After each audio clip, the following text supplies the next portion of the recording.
dan salam sejahtera. Saya Syafiqah Farahin. Kita bertemu dalam slot pentaksiran Bilik Darjah PBD.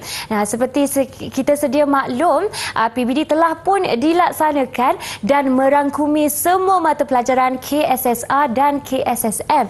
Dan antara benda yang paling penting yang perlu kita faham adalah bagaimana PBD itu dilaksanakan. Jadi untuk episod kali ini kita bawakan khas guru yang akan memberi gambaran lebih jelas tentang pelaksanaan PBD. Tapi sebelum itu, jom kita persilakan dulu jurubahasa isyarat kita yang bersama kita dalam studio ini, iaitu Cikgu Suhaili Abdul Ghani dari SK Pendidikan Khas Jalan Batu, Kuala Lumpur. Apa khabar Cikgu Suhaili? Baik, Alhamdulillah. Baiklah, bersama saya dalam studio ini juga cikgu kita pada hari ini, iaitu Cikgu Azura Janudin dari Pejabat Pendidikan Daerah Hulu Selangor, Kuala Kubu Baru, Selangor. Assalamualaikum Cikgu Azura. Waalaikumsalam Ika. Cikgu apa khabar? Khabar baik, Alhamdulillah. Baiklah Cikgu, sebenarnya bagi PBD ini masih baru lagi untuk para ibu bapa dan guru mahmi, ya Cikgu? Ya, betul. Jadi segmen kali ini, apakah yang kita akan beri fokus terlebih dahulu? Untuk segmen kali ini, saya akan lebih fokuskan kepada bagaimana pelaksanaan PBD itu di dalam bilik darjah. Dan juga kaedah pentaksirannya lah. Baiklah Cikgu, banyak lagi yang kita nak faham tentang PBD, jadi saya persilakan Cikgu Azura untuk teruskan. Okey, terima kasih Kak. Assalamualaikum warahmatullahi taala wabarakatuh. Para penonton, jadi untuk slot pada hari ini, saya akan kongsikan berkaitan dengan pelaksanaan pentaksiran bilik darjah. Okey, di sini saya bawakan sedikit gambaran harian di dalam kelas yang mana guru akan mengajar, melaksanakan PDP serta melaksanakan juga pentaksiran di dalam kelas sewaktu mereka mengajar. Jika kita lihat gambar itu, ia sekadar murid menulis di papan hijau, kemudian ada yang berbincang. Sebenarnya sewaktu aktiviti-aktiviti ini dilaksanakan, guru telah pun melakukan pentaksiran secara tidak langsung. Saya kongsikan di sini infografik berkaitan dengan pelaksanaan pentaksiran bilik darjah. Seandainya boleh di zoom ke sini. Sebenarnya untuk pelaksanaan PBD ini ada 5 langkah ataupun 5 tahap sebelum guru-guru itu masuk ke dalam kelas. Yang pertama adalah merancang PDP serta kaedah pentaksiran. Jadi sebelum masuk kelas lagi, di samping menulis RPH, perlu dah tentukan kaedah pentaksiran yang digunakan. Langkah yang kedua, BDP itu dilaksanakan serentak bersama dengan pentaksiran itu sendiri. Langkah yang ketiga, guru perlu merekod serta menganalisis tahap penguasaan anak-anak murid dan seterusnya melaksanakan tindak susulan seandainya perlu. Dan yang terakhir sekali, guru-guru perlulah melaporkan tahap penguasaan murid-murid kepada penjaga ataupun ibu bapa murid. Kita akan telusuri dengan satu persatu berkaitan dengan pelaksanaan PBD itu sendiri. Yang pertama, dalam merancang PDP dan juga kaedah pentaksiran, guru perlulah sering merujuk kepada DSKP. Guru perlu baca, faham serta hadamkan DSKP itu, kerana seandainya guru-guru tidak faham kandungan dalam DSKP, maka sukarlah untuk guru-guru melaksanakan PDP yang lebih berkesan. Selain daripada itu, guru-guru perlu mengenal pasti standard kandungan yang manakah ataupun standard pembelajaran yang manakah yang akan dipilih dan diajar untuk sesi PDP tersebut. Dan berdasarkan SK dan juga SP yang dipilih itu, guru-guru akan menentukan objektif pembelajaran untuk hari tersebut. Di sini saya bawakan contoh apa itu DSKP. Mungkin para ibu bapa tak dapat bayangan DSKP itu apa benda lah dokumennya. Namun inilah lebih kurang di mana di sini dia ada standard kandungan yang secara umum ataupun tajuk. Kemudian di sini kita ada standard pembelajaran dan daripada standard pembelajaran inilah guru-guru akan menentukan objektif pembelajaran untuk sesi satu-satu PDP tersebut. Ini adalah daripada subjek matematik tahun 1 dalam operasi tambah. Jadi daripada tahun 1 pun kalau kita lihat di sini, murid-murid sepatutnya berupaya untuk menambah 2 nombor dan hasil tambahnya tidak lebih daripada 100. Ini sekadar bayangan secara umum. Okey, seterusnya. Okey, dalam mengenal pasti kaedah pentaksiran itu, okey, guru-guru perlulah menentukan kaedah manakah yang akan digunakan. Okey, sepatutnya kita ada 3 kaedah, iaitu lisan, secara bertulis dan juga secara pemerhatian. Dan kaedah-kaedah ini boleh digunakan sama ada secara berasingan ataupun boleh digabungkan antara 2 ataupun 3 ikut kesesuaian aktiviti yang dilaksanakan di dalam kelas. Okey, seterusnya, pentaksiran dijalakan secara berterusan untuk mendapatkan maklumat ataupun info berkaitan dengan kemajuan murid, kefahaman murid, keupayaan serta perkembangan murid kita. Okay, yang kedua, dalam menentukan kaedah pentaksiran yang hendak digunakan, ia haruslah bergantung kepada objektif pembelajaran yang hendak ditaksir bersesuaian dengan tahap keupayaan murid bagi kelas tersebut. Kemungkinan guru tersebut mengajar 3 kelas, dan subjek yang sama, namun demikian ada kemungkinan keupayaan bagi setiap kelas adalah berbeza. Jadi penulisan objektif pembelajaran bagi satu kelas dengan kelas yang lain juga berbeza. Selain daripada itu, instrumen pentaksiran yang digunakan atau yang dipilih oleh guru sangat bergantung kepada aktiviti yang telah dirancang oleh guru berkenaan. Dan guru perlu menyesuaikan kaedah manakah yang akan digunakan bagi salah satu kelas tersebut. Okey, seterusnya. Okey, ini adalah contoh pembinaan instrumen pentaksiran yang boleh digunakan oleh guru-guru dalam mentaksir anak-anak murid di dalam kelas. Okey, jika disebut instrumen, mungkin kadang-kadang ibu bapa, apakah instrumen itu? Sebenarnya instrumen adalah alat ataupun bahan yang akan digunakan oleh guru-guru untuk mentaksir anak-anak murid. Contohnya, lembaran kerja yang sangat sinonim dengan kebanyakan guru yang digunakan sewaktu selepas sesi penerangan guru di dalam kelas. Selain daripada itu, guru juga boleh menggunakan soal selidik, senarai semak, anekdot ataupun penceritaan ataupun soalan-soalan latihan serta skala kadar. Lembaran kerja yang digunakan itu kadang-kala guru perlu menggunakan 2 ataupun 3 bersesuaian dengan tahap anak-anak murid mereka. Seandainya ada 3 tahap di dalam kelas, maka walaupun menggunakan lembaran kerja, guru perlu menyediakan kemungkinan 2 lembaran kerja ataupun 3 lembaran kerja bersesuaian dengan tahap anak murid. Bagi murid yang lemah, kemungkinan dan digunakan itu lebih banyak panduan. Contohnya ada gambar, murid sekadar menyesuaikan, memadankan, menggariskan. Bagi murid yang pertengahan pula, mungkin mereka boleh menyambung ayat dan juga memberikan makna kepada perkataan yang diberi. Manakala bagi murid-murid yang lebih pandai, murid boleh melaksanakan tugasan-tugasan yang lebih tinggi tahap kesukarannya. Baiklah, itu dia perkongsian Cikgu Azura mengenai pelaksanaan PBD termasuk kaedah-kaedah dan juga instrumen pentaksiran. Kita akan berehat sebentar dan banyak lagi perkongsian kita akan beri selepas ini. Jadi jangan ke mana-mana, kembali selepas ini di Didik TV KPM.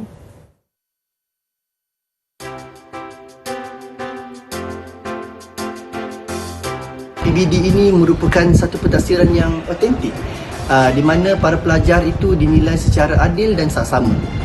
Dalam masa yang sama, para guru boleh menilai seorang pelajar itu menerusi kebolehan, potensi dan juga minat seorang pelajar itu.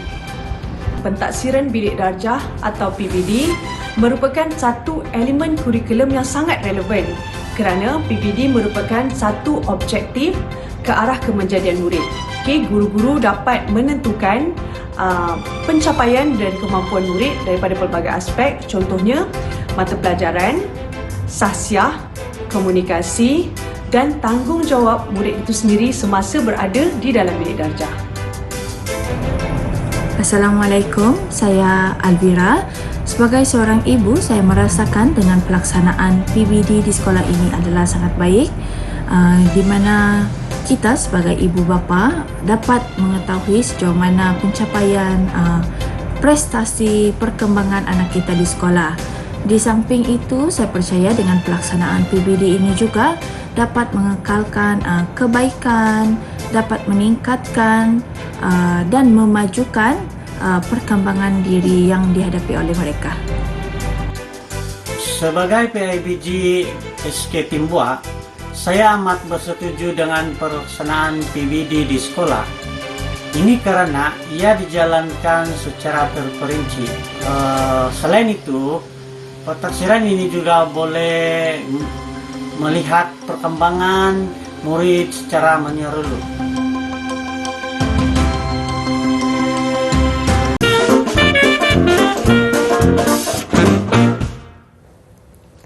Assalamualaikum dan salam sejahtera. Anda sedang menonton slot pentaksiran bilik darjah PBD.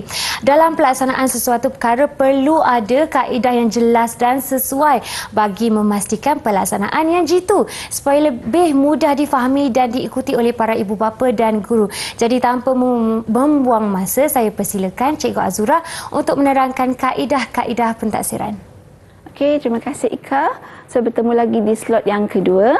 Okey, untuk slot yang kedua ini, saya akan kongsikan atau menerangkan dengan lebih jelas berkaitan dengan pelaksanaan pentaksiran secara berterusan menggunakan 3 kaedah itu, iaitu kaedah secara lisan, kaedah bertulis dan juga kaedah pemerhatian.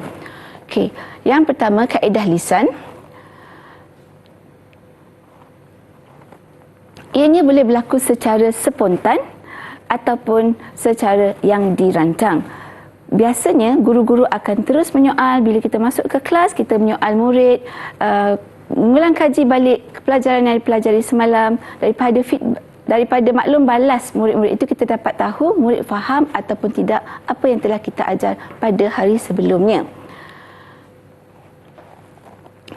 Dan pentaksiran secara lisan juga boleh kita gunakan untuk mengumpul maklumat semasa berlaku interaksi di antara murid dengan guru, murid dengan murid, juga murid dengan bahan. Maksudnya, sewaktu kita telah memberikan tugasan, kerja kumpulan dan sebagainya, sewaktu murid-murid berbincang sesama mereka, kita dapat juga mentaksir. Okey, murid A ini, dia faham apa yang telah diajar tadi, dia dapat menerangkan kepada rakannya. Ataupun bila murid B ini kita berikan latihan secara bertulis, kita lihat dia tak dapat langsung untuk membuat ayat atau menuliskan apa-apa. Maka daripada segi itu, walaupun kita berikan pentaksiran bertulis, tapi kita memerhati dan kita melihat murid manakah yang memerlukan bantuan kita. Okey, jadi perlu bimbingan yang lebih lanjut. Okey, antara aspek yang boleh ditaksir secara lisan adalah kefahaman konsep, pengetahuan fakta, kemahiran mendengar, penguasaan bahasa yang tepat, kefasihan menghafaz, sebutan dalam berbahasa, kecakapan mencongak untuk matematik, gaya persembahan, pertuturan dan juga sikap. Kerana PBD ini kita bukan setakat menilai daripada segi kurikulum tetapi juga daripada segi sikap dan moral mereka. Antara aktiviti-aktiviti kemahiran lisan yang boleh digunakan adalah soal jawab, bacaan kuat, syarahan dan perbahasan, bercerita, perbincangan, hafazan, temu bual, soal jawab, nyanyian dan juga mendengar dan memberi respon secara lisan. Pentaksiran lisan lebih sesuai digunakan untuk mengesan kemajuan dan pencapaian murid dalam kemahiran berkomunikasi. Ia juga membantu guru untuk mendapatkan maklumat serta-merta dalam pengetahuan dan kefahaman murid. Ia juga membantu guru mengesan kebolehan murid dalam kemahiran membaca dan menghafaz di samping mengesan kelancaran dan juga sebutan. Dalam menyediakan instrumen, guru-guru perlu ingat bahawa soalan, penyataan, ilustrasi ataupun gambar yang digunakan perlulah jelas dan mudah untuk difahami oleh murid-murid. Seterusnya, aktiviti yang dipilih itu juga perlu merangsang murid-murid untuk memberikan idea. Dan soalan-soalan yang diberikan itu boleh berjadi bertumpu ataupun bercapah. soalan terbuka ataupun soalan tertutup. Seterusnya, kita pergi kepada kaedah pentaksiran yang kedua, iaitu pentaksiran bertulis. Ianya melibatkan aktiviti menyemak dan juga memeriksa hasil tugasan murid-murid dan hasil penulisan murid seperti karangan, laporan, projek eksperimen, kerja khusus, folio, latihan bertulis, ujian bertulis, huraian ataupun tafsiran statistik peta, jadual dan juga graf ataupun carta.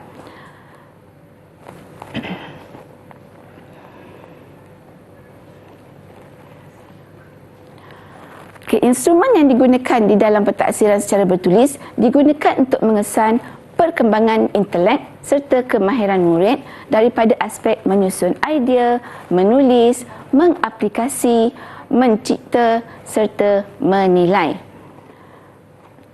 Dan kaedah yang ketiga adalah kaedah pemerhatian. Pentaksiran secara pemerhatian ini sesuai untuk mentaksir proses dan juga hasil kerja murid seperti penghasilan lukisan, buku scrap, kraf tangan, produk dan juga kerja khusus. Dan pemerhatian ini membolehkan guru menilai sikap serta tahap penguasaan murid untuk sesuatu kemahiran. Dan ianya lebih sesuai untuk mata pelajaran pendidikan seni dan juga pendidikan jasmani. Kerana daripada pemerhatian dalam mata pelajaran pendidikan jasmani, contohnya guru dapat menilai sama ada murid-murid dapat menguasai kemahiran mengelecik bola, ataupun dalam mata pelajaran pendidikan seni murid telah menguasai tahap untuk mewarna, membuat tona dan sebagainya. Pentaksiran secara pemerhatian juga boleh digunakan untuk mentaksir aspek yang bukan daripada segi kognitif ataupun kurikulum semata-mata. Ia juga dapat menilai sikap murid, perlakuan amalan mereka, amali, kemahiran manipulatif, kemahiran bersosial, kemahiran belajar, kemahiran kinestetik, kemahiran literasi komputer serta kemahiran mereka cipta. Kerana pentaksiran bilik darjah ini adalah dilaksanakan secara holistik, bukan hanya kepada kognitif semata-mata. Maklumat daripada pemerhatian boleh membantu guru untuk melengkapkan gambaran mengenai keputusan pentaksiran yang diperolehi melalui kaedah lisan dan juga penulisan. Kerana ketiga-tiga kaedah pentaksiran ini boleh sering digabungkan dan digunakan dalam satu-satu masa PDP. Dan daripada hasil pemerhatian, guru boleh menentukan ataupun mengenal pasti murid yang berdaya tahan, murid yang mahir untuk berkomunikasi, murid yang pemikir, murid yang boleh bekerja dalam pasukan, murid yang bersifat ingin tahu, murid yang ada prinsip serta bermatlamat, murid yang penyayang serta murid yang berpatriotik. Dan instrumen pentaksiran pemerhatian yang boleh guru-guru gunakan adalah senarai semak, skala kadar, anekdot ataupun rekod berterusan. Penerangan yang lebih mendalam mengenai kaedah-kaedah pentaksiran oleh Cikgu Azura. Sekarang kita akan berehat seketika dan kembali selepas ini di slot PBD.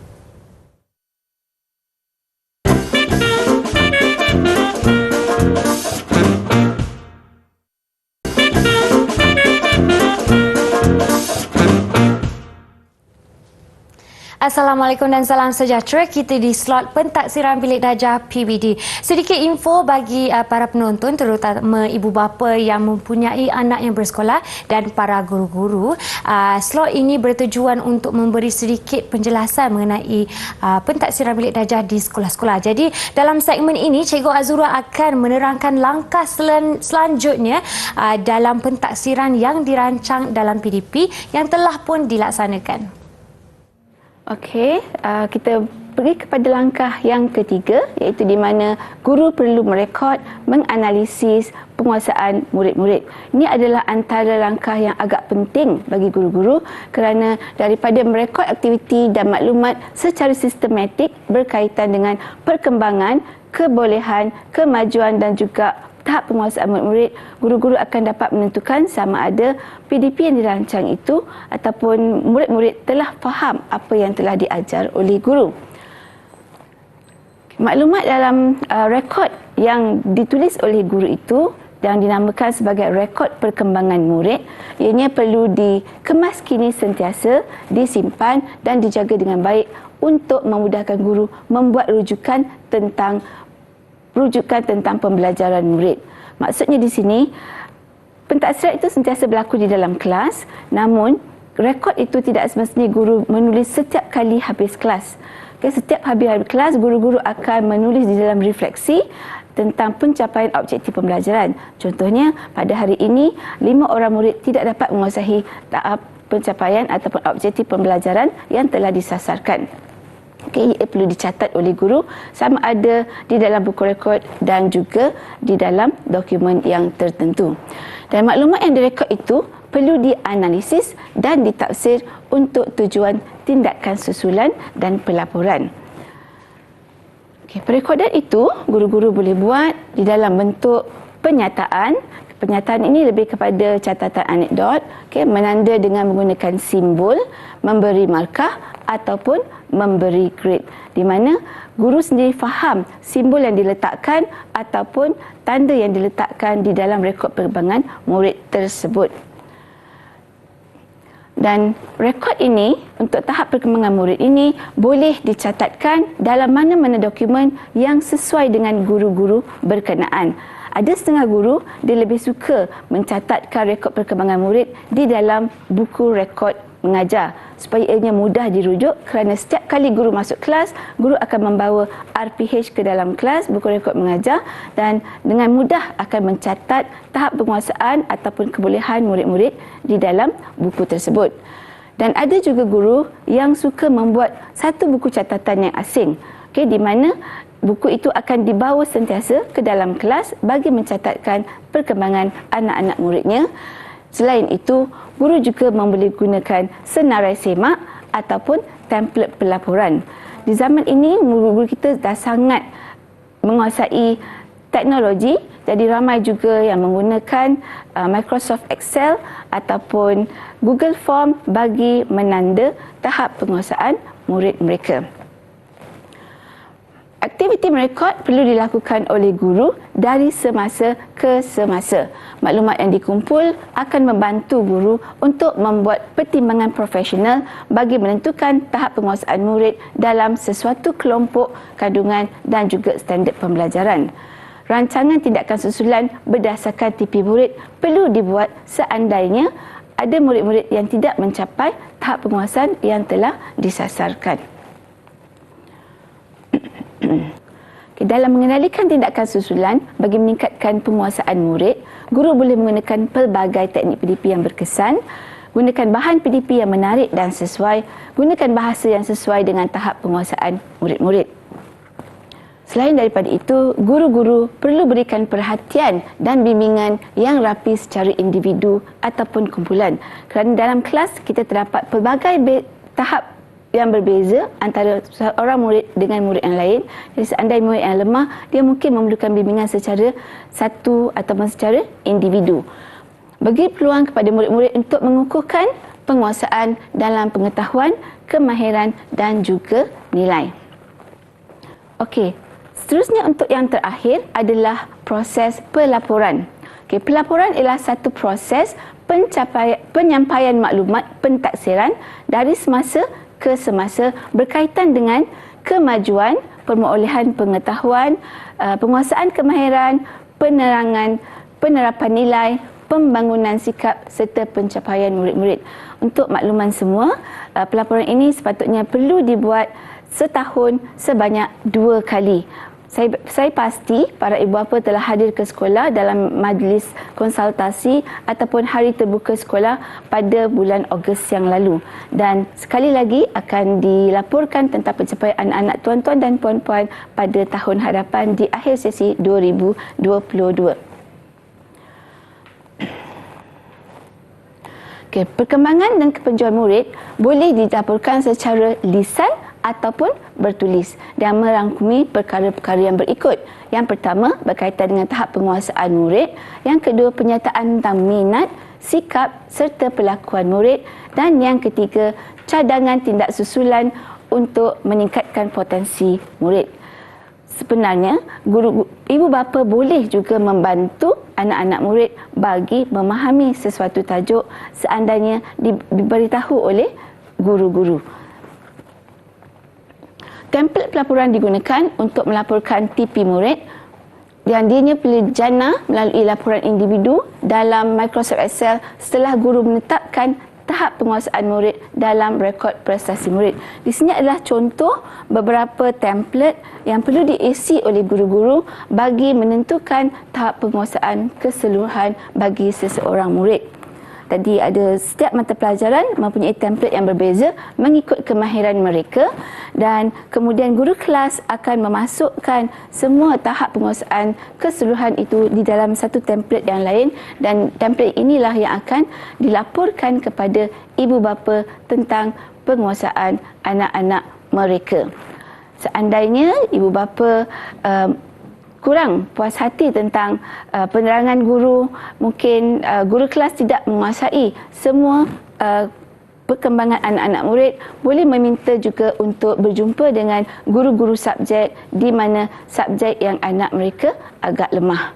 Jadi sebenarnya ia adalah tak ada masalah untuk pihak guru berbincang dengan ibu bapa dan guru juga boleh menyarankan kepada ibu bapa apa yang boleh dibantu oleh mereka di rumah bagi membantu meningkatkan tahap penguasaan anak-anak mereka di rumah.